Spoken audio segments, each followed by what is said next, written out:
Hello everyone and welcome to my Bachelor Nation official channel. I hope everyone is having a wonderful day. Before we begin, please hit the subscribe button and gives this video a thumbs up. Bachelor in Paradise viewers have waited nearly 2 years for a new season. But, thus far, Season 10 has been a huge disappointment. Some people believe that just having the golden stars would be a significant improvement. Why? Bachelor in Paradise last broadcast in late 2023. The show went off the air for over 2 years while undergoing major adjustments. Season 10 has a new location, a new hosting edition, and a whole new production design. The most surprising adjustment, however, was the addition of Golden Bachelor and Golden Bachelorette contestants. Fans of the show were unsure how the older generation would connect with the younger audience. Many people were repulsed by the thought of an age gap romance. While no romance developed between the generations, at least one platonic kiss was exchanged. April Kirkwood even offered Jonathan Johnson a rose as a symbol of friendship. Producers had more surprises in store than just the golden contenders. Jesse Palmer mentioned on last week's episode that the show is no longer a dating show. Instead, the already established couples are now competing for a $500,000 cash reward. The remaining couples will be eliminated together. Golden's Gary Livingston and Leslie were the first to be sent home under the new restrictions.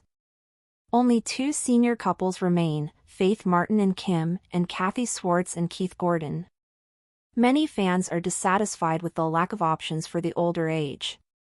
Season 10 began with only 10 golden contestants, opposed to 16 for The Bachelor and Bachelorette. One fan resorted to social media to propose a Bachelor in Paradise season featuring only golden contestants. Other fans enthusiastically supported the suggestion. I'm still not over April upsetting everything and gifting Jonathan a rose.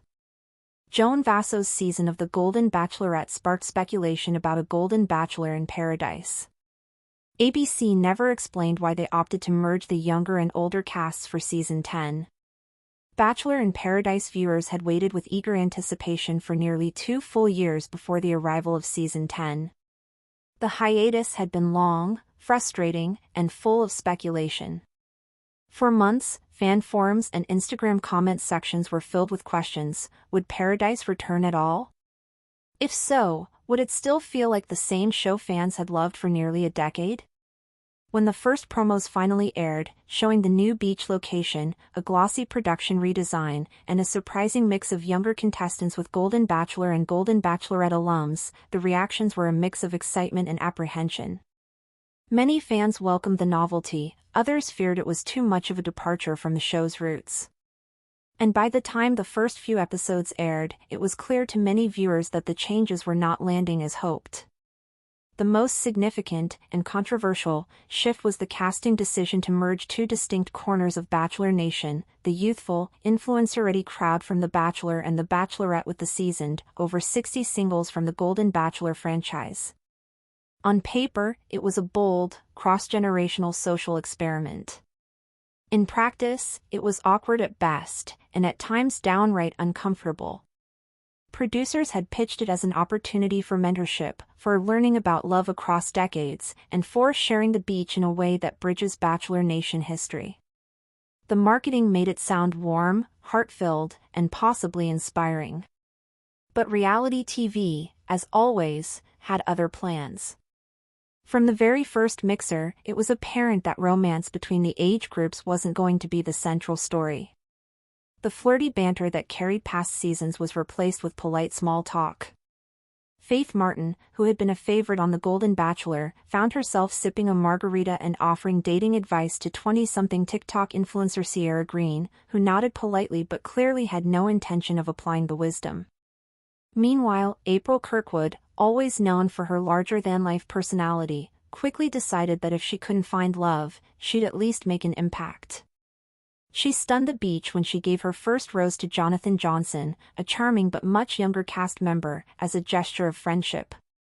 The scene was replayed endlessly on social media, with half of the fanbase calling it sweet and the other half labeling it chaotic energy in human form.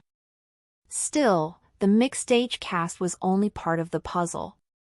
The biggest shock of all came mid-season when Jesse Palmer, standing under the twinkling string lights of the beachside cabana, announced a twist no one had seen coming: Paradise was no longer primarily a dating show.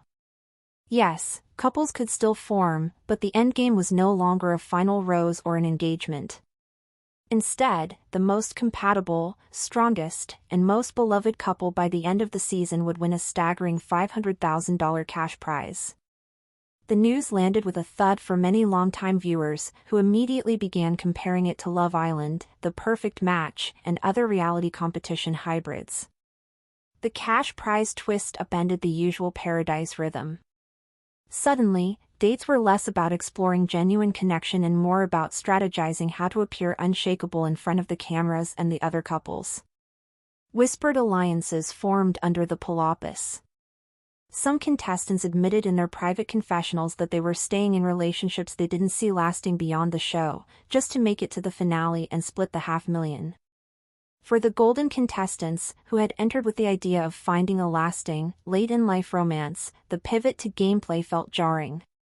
Gary Livingston, a widower in his 70s, summed it up in one interview: "I didn't come here for a prize. I came here to see if I could find companionship." Turns out, the game here is different. It didn't take long for the new elimination format, sending couples home together, to claim its first victims.